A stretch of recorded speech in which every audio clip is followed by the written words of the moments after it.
Welcome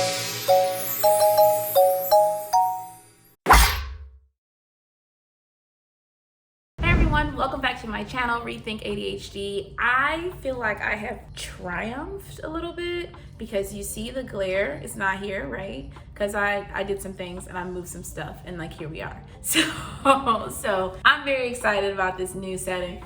I'm gonna be honest with you, I don't think it's gonna be sustainable because this is definitely the dining room, but whatever, we're doing what we can. And so this video is all about the secret superpower of ADHD. I'm gonna tell this in two different ways, but I'll point that out as we go. So secret superpower of ADHD is hyperfixation and hyperfocus. We are awesome at that. And so what happens with ADHD, our brains really love the dopamine that we get from doing certain activities. And so we will have hobbies for days. And not just like, oh, I'm just interested in this. No, we bought, let me give you an example. One random hobby I had was I convinced myself I was gonna learn how to play the guitar. I was gonna learn it. I hyperfixated on it for probably a month or two. I bought this fancy guitar. I bought these, I paid for like a year subscription to some kind of training app. I bought a case. It was like a whole thing. I spent a lot of money on this hobby. And then after a month, I was like, I don't ever want to look at that guitar again. This is not for me. I hate guitar. And so with ADHD, there is this process of what people call hobby jumping and also interest jumping, which honestly is, I don't see what's wrong with that, but believe it or not, people have strong opinions about it. So one of the superpowers, hyperfixation, the ability to zero in and ignore anything outside of what you have going on, either in your mind or in your environment. And so we have periods of time where we get nothing done because the executive functioning is not what it needs to be right now in order to plan and execute. And then you have moments like today, quite frankly, when you are a superhuman and you could do everything.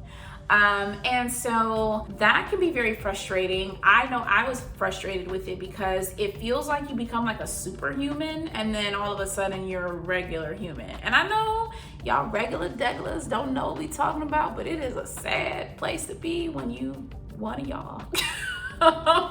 So I really love my ADHD superpower.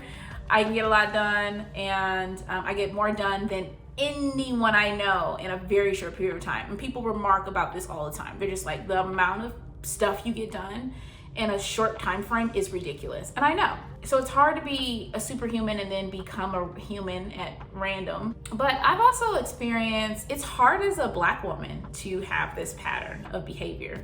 It is very hard, and we'll talk about different careers that are suitable for ADHD, but this issue can be very hard in a situation where you're being micromanaged because you need the flexibility to ebb and flow with your attention and your energy. And in a micromanagement situation where you have someone bearing down your neck and like directing everything you do, you don't have the ability to let up off the gas. And so you burn out quicker, your productivity takes a nosedive. You can become very disinterested by whatever it was that you were doing, and that's when we start looking for new jobs because we think it's the job, right? And it might be, but oftentimes it's a flexibility issue that you have. So, but I mentioned this is very different for me as a Black woman, particularly. So with being a Black woman in a STEM field, you have those folks who have convinced themselves that Black people are incapable of managing themselves and managing their own time and talent and interests. And so they try to micromanage. I'm very resistant when people start to do that. I catch it early and I nip it in the bud as best I can. And I'll talk through some strategies to do that if you're trying to have a hard conversation with someone about boundaries and professional respect. Yeah, I do that. We do this over here. And so as a Black woman, being in a STEM field, what I get sometimes is men in particular thinking that they know more about my field than I do, and they try to lean in, mansplain, and micromanage my productivity. Doesn't work for my brain, definitely doesn't work for my personality.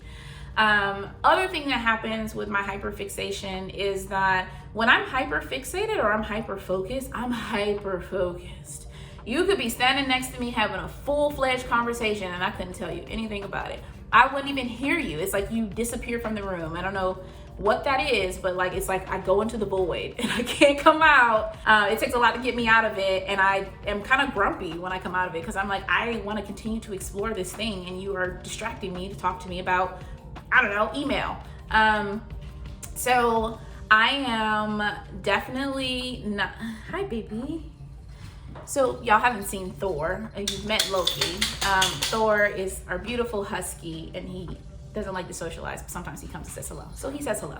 So as a Black woman though, when I'm hyper-focused, I am hyper-focused, and naturally my face is not gleeful when I'm focused. I'm doing what I need to do. There's this nasty little acronym, RBF, that I don't love because it's only applied to women. We can unpack the feminism and the issues therein. But as a Black woman, what I have oftentimes had the unfortunate or fortune to experience is when I finally interact with someone in a meaningful way, they'll be like, oh, you're so nice. I thought you were mean. And I'm like, really? Why did you think that? And they're like, well, because every time I saw you, your face was so serious. And I'm like, interesting. So I will say this, as a Black woman, you're constantly up against the whole angry Black woman thing. Any emotion that's not like gleeful joy and compliance is interpreted as like defiant and angry. So everyone's gonna perceive you through that lens. In my case, what that means is unless I have a freaking smile plastered on my face, somehow people make assumptions about who I am, which oftentimes happens with minorities, is people see us at face value and they think they know everything about us based on that initial sight, but they don't, and they should spend some time actually exploring and being curious and not critical. Very different mindset. So for me, hyperfixation, I can hyperfixate on a task. It will last anywhere from weeks to months. I have never had a hyperfixation last for a year. God, if I could just get that to happen, I would be a millionaire by now. I don't know how people do it. So it is a short stint. And what I have learned to do to really harness this power is I do what I call follow the fire. So where there's fire, there's interest, there's drive, I will go ahead and tackle that first, because the chances of me maintaining that fire is slim to none. I probably got like a 7-day window and then I'm winding down. You know, you can't burn hot 24 hours a day. So I follow the fire when I'm interested in something, and I try to get as much done in that time frame so that I can give myself a procrastination buffer, because I'm gonna procrastinate. It's a given thing.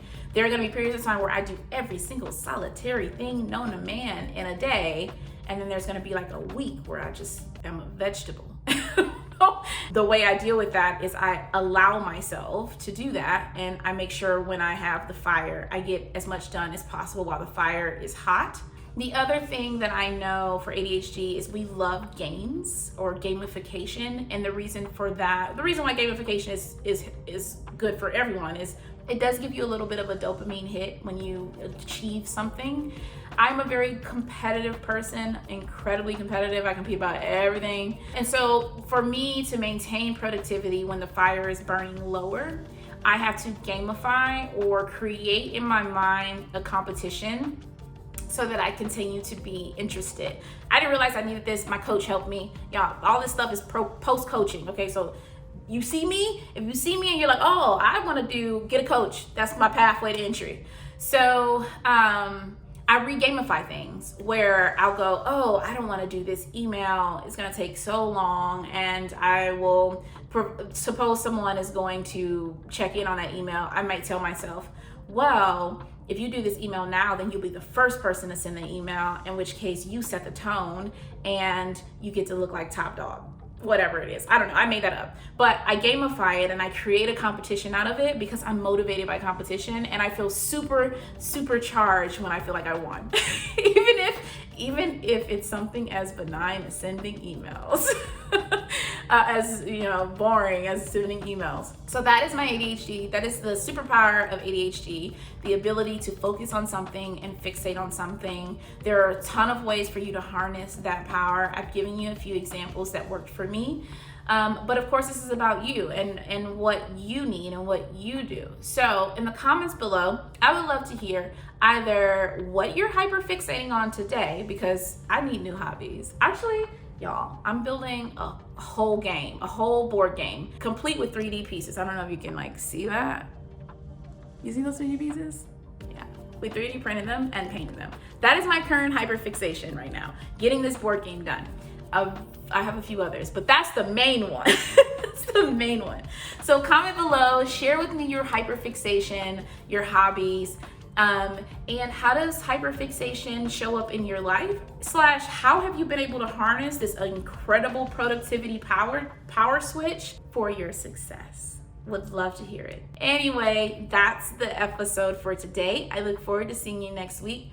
Feel free to send me questions because I'm actually just using you all's questions to guide what I talk about. And so, yeah, you're creating the channel that you need. I'm here just to deliver the message. Anyway, see you next week.